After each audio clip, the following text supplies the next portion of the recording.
Hello and welcome back to my channel. If you're new here or you're not subscribed, make sure you hit the subscribe button down below. So today's video is going to be all about hair porosity, but first let's get into what porosity even is. So porosity is the state or property of being porous or permeable to fluids. So basically all hair porosity is your hair's ability to absorb and retain moisture.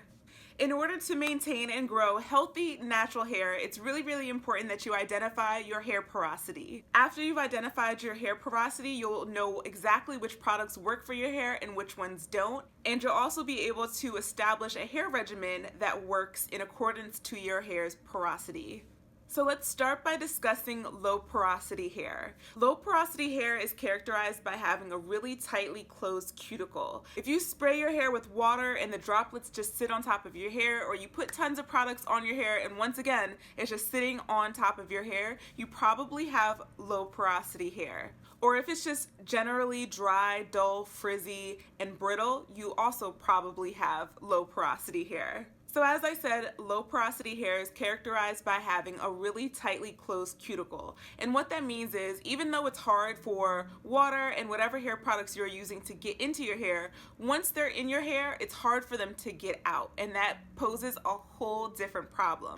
So one of the main things that you're going to want to do at least once a month is clarify your hair. Now there are tons of clarifying shampoos out there on the market, but it's easy and simple to make your own clarifying hair mask at home. I've actually made a video about it. You can check it out below. I'll put the link in the description box. You can mix a little bit of Aztec Indian healing clay with some apple cider vinegar and put it on your hair. It is an absolutely delicious treatment for your hair. Not only does it clarify your hair by taking out all the impurities and products that you might have built up in your hair, it also revives your curls. So aside from clarifying your hair regularly and making sure that's a staple in your hair regimen, you're also going to want to find ways to make sure that moisture is able to get into your hair shaft.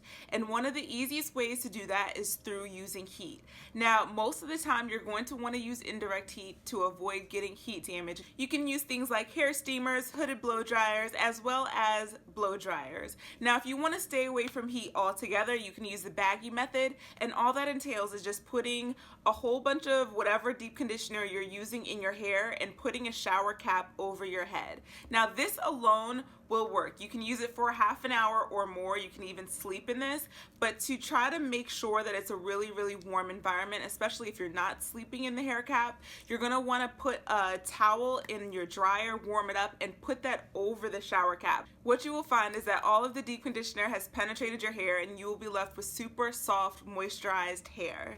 If you have low porosity hair, you definitely want to avoid excessive co-washing. You want to do it just a little bit or even not at all. If you have low porosity hair, you also want to avoid protein treatments. Now, protein treatments are basically meant to patch up holes in your hair. If you have low porosity hair, your cuticles are already tightly closed and you don't have a lot of holes in your hair. So basically the protein treatment will only make your hair more dry and more brittle. So basically avoid protein treatments at all costs. So in terms of styling products, you want to keep it nice and light. Think light oils like jojoba oil, grapeseed oil, sweet almond oil, and even argan oil. And think lighter creams. You really want to try to stay away from heavy products because your hair is susceptible to product buildup, as I keep reiterating, but it's really important that you understand that that's something that could work against you if that is something that you have in your hair routine right now. Because it is so difficult for people with low porosity hair to get their hair as moisturized as possible, you'll want to use products that help attract and retain as much moisture as possible. So you're going to want to use humectants. Natural humectants are things like honey, agave nectar, and glycerin. Although you don't want to moisturize with heavy creams and oils, you can, however, seal with them. Emollients like mango butter and shea butter will help to seal in all of the lightweight oils and water-based moisturizers you've already put in your hair, and they will also help fight against frizz and tangled hair. Okay, so that's everything you need to know about low porosity hair. Now let's get into normal porosity hair. Normal porosity hair is characterized by having a slightly raised cuticle, literally just enough to allow just enough water to come in and stay moisturized. Normal porosity hair is also really shiny. It's healthy looking and feeling, and it's also very elastic as opposed to being brittle and prone to breakage. People with normal porosity hair would benefit a lot from using the lock method. The lock method is just a really simple way of moisturizing your hair, which means that you're using a liquid first, which could be water or a leave-in conditioner. Then you're using an oil of your choice, and then you're using a cream. You can also play around with different methods of moisturizing your hair. You can do the LCO method, which is the same thing, a liquid like water or a leave-in conditioner. Then you're using a cream of your choice and sealing it with an oil of your choice. If you have normal porosity hair, you could benefit from co-washing frequently. Now, if your hair regimen entails that you are washing your hair once a week, that means in the span of a month, you could co-wash almost every week and then shampoo once a month. Now, unlike people with low porosity hair, you can use protein treatments, but you do not want to use them a lot. I'm talking like maybe once or twice a year, but you could really get away with never ever needing to use a protein treatment ever. If you are using a protein treatment, just like with low porosity hair and you have normal porosity hair, it can cause your hair to become super dry and brittle if you do it too much, or if you do it and you really don't need it. As I mentioned before, protein treatments were created to fill holes in your hair. If you have low porosity hair or normal porosity hair, you don't have a lot of holes in your hair to begin with, so using a protein treatment is honestly, in a lot of cases, completely unnecessary. So we've talked about low porosity hair and we've talked about normal porosity hair. Now let's talk about high porosity hair. High porosity hair is characterized by having a severely raised cuticle. It's super easy for moisture to get in, but guess what? It's just as easy for moisture to get out. And because high porosity hair loses moisture so easily, it can become brittle and dry and dull looking very quickly. High porosity hair is also more prone to breakage, and it tangles very easily because as you have all these hairs that basically are sticking out, they're all getting caught up in each other, which also helps to promote breakage.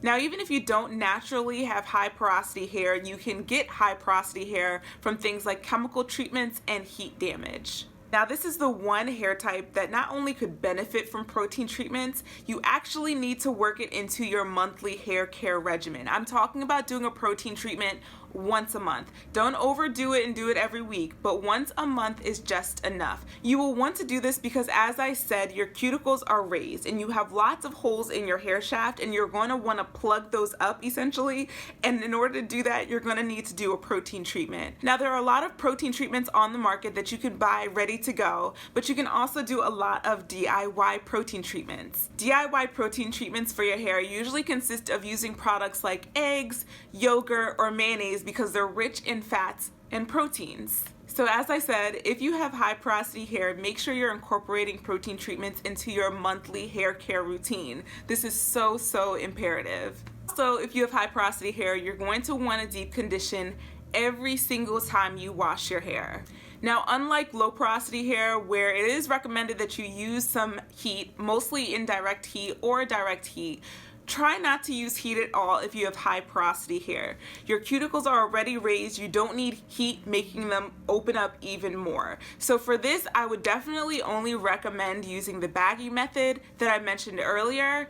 You can use heat if you're in a pinch and you just need to get that moisture in really quickly, but don't make it something that you do on a regular basis. Honestly, I think one of the best ways to do the baggy method is just overnight, so you're not even thinking about it. Before you go to bed, put your favorite deep conditioner in your hair, put a shower cap on, and put a bonnet on over that just to seal everything in. And by the time the morning rolls around, you can go ahead and rinse it out, and you will have super moisturized and shiny looking hair.